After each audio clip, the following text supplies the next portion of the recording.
If you're a solo founder or freelancer who bought every AI tool the internet told you to buy and somehow ended up working more hours than before, this one is specifically for you. I was logging 55 hours a week with a full AI stack running. ChatGPT, Claude, Notion AI, Zapier, the whole thing. And I genuinely thought I was being productive because every individual task felt faster. Spoiler, I was not being productive. I was being productively chaotic, which is somehow worse. McKinsey just dropped a report, and it basically confirmed what a lot of us already felt in our bones, but we're too embarrassed to admit. AI speeds up individual tasks, but it doesn't fix broken workflows. It just makes the chaos faster, which is a polite way of saying if your process was a dumpster fire before, AI hands you a flamethrower and calls it an upgrade. Here's the thing that nobody in the AI hype machine wants to talk about. A 2025 study with experienced developers found they finished tasks 19% slower when using AI tools, despite being completely convinced they'd gone 20% faster. They felt productive, they measured slower. That gap between feeling fast and being fast is exactly where most solo operators are living right now, and it's costing real money. So here's the question this video is going to answer. If AI is genuinely supposed to help, why do so many of us feel worse after adopting it?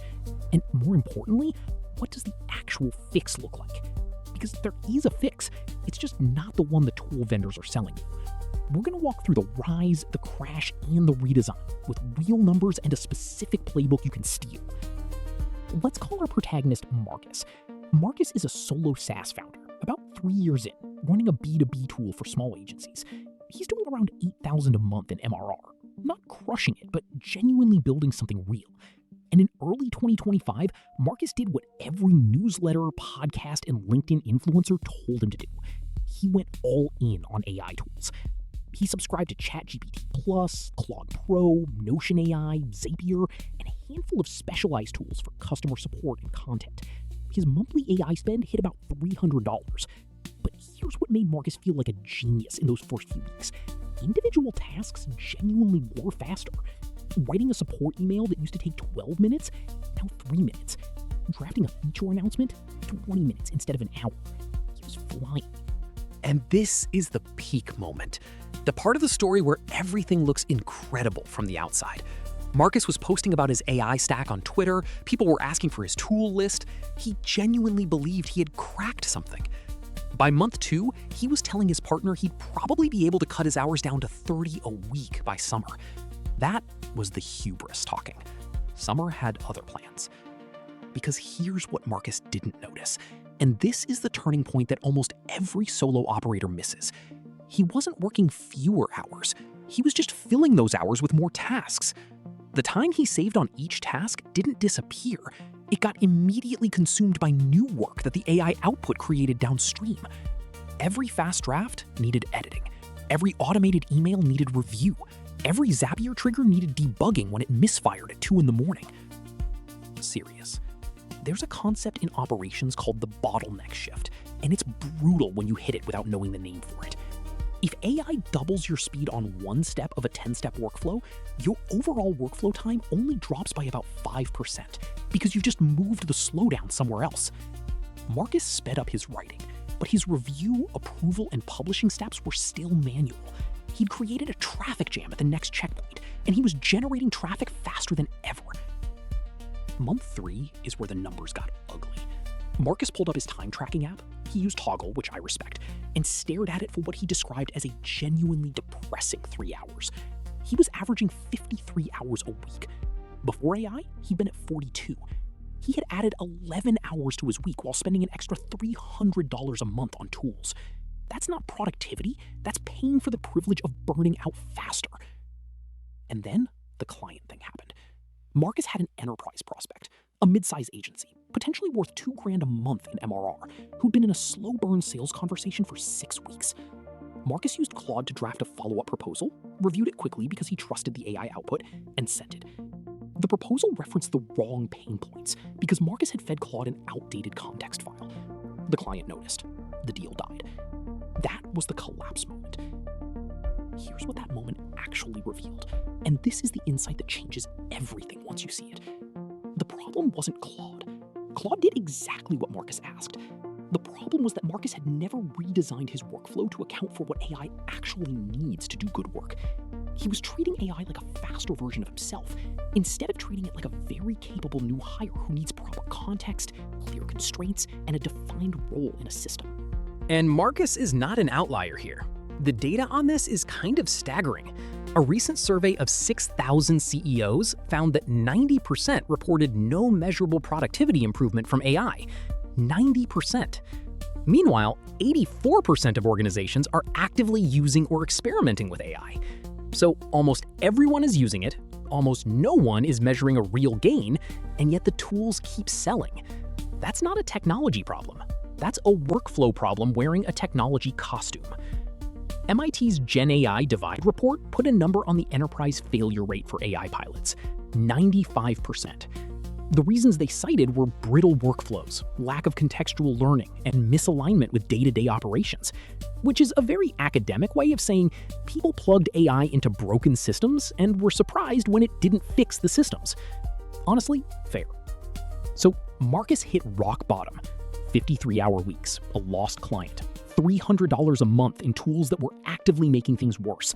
And he made a decision that most people don't make, because it requires admitting something uncomfortable. He decided to stop adding AI to his workflow and start redesigning his workflow around AI. Those sound similar? They are completely different things. The redesign started with a brutal audit. Marcus mapped every repeating task in his week. Not the big strategic stuff, the actual daily grind. Support replies, feature update drafts, onboarding emails, sales follow-ups, changelog posts, investor updates. He categorized each one by 3 criteria: how often it happens, how long it takes, and how much context it requires. That third column is the one most people skip, and it's the most important. Because here's the redesign principle that actually works. AI performs best on high-frequency, low-context tasks. It struggles and creates downstream errors on low-frequency, high-context tasks. Marcus had been doing the opposite. He was using AI for his most important, most context-heavy work, like that client proposal, and doing his repetitive, low-stakes work manually. He'd had the whole thing backwards. The first fix was Claude Projects, and this one genuinely changed things.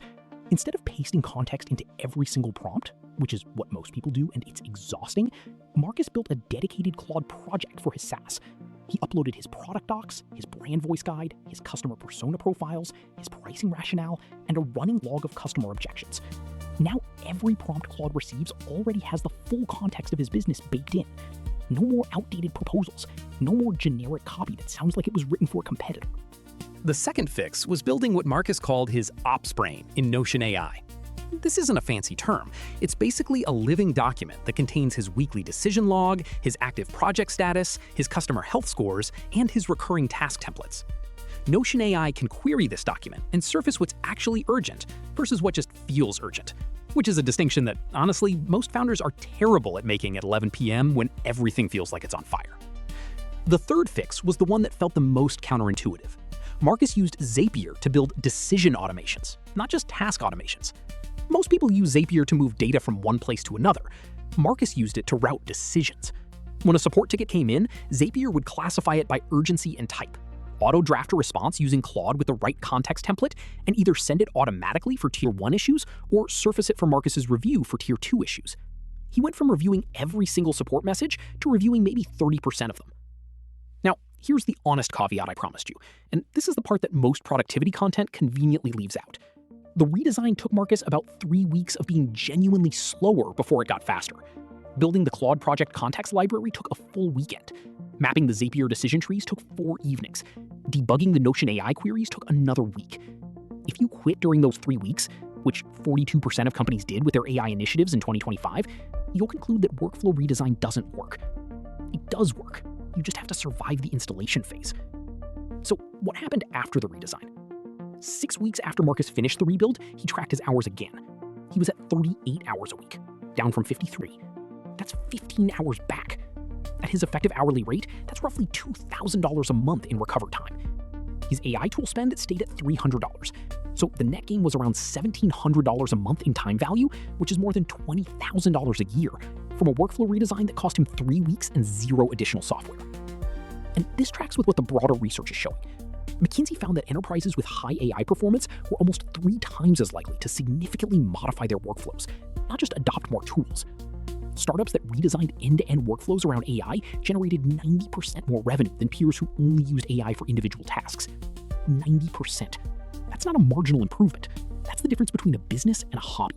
The Microsoft 2026 Work Trend Index called this the transformation paradox. Employees are eager to use AI, but only 13% are actually rewarded for reinventing how work gets done. Everyone wants the output of redesign without doing the redesign, which is sort of like wanting six-pack abs, but only being willing to buy the gym membership and never actually going. The membership is not the abs. The tools are not the productivity. And look, I get it. Redesigning a workflow sounds like something a McKinsey consultant charges $200,000 to help you do over 6 months. But for a solo operator, the actual framework is pretty simple. You're asking 3 questions about every repeating task in your week. First, does this task happen more than twice a week? Second, does it require less than 30 minutes of unique context to execute? Third, would a mistake on this task cost me less than 1 hour to fix? If you get 3 yeses, that task belongs in your AI automation layer, not in your brain. The tasks that fail that test, the high stakes, high context, low frequency work, those stay with you, but you give AI a supporting role, not the lead. AI does the first draft, the research poll, the data summary. You do the judgment call, the relationship read, the final decision. You become, as one analyst put it, the editor-in-chief of an AI system, rather than a one-person band trying to do everything manually. That mental shift alone is worth more than any individual tool subscription. So where is Marcus now? He's at 36 hours a week, his lowest since he started the business. His MRR crossed 11,000 last month, partly because the 15 recovered hours went into actual sales conversations instead of email triage.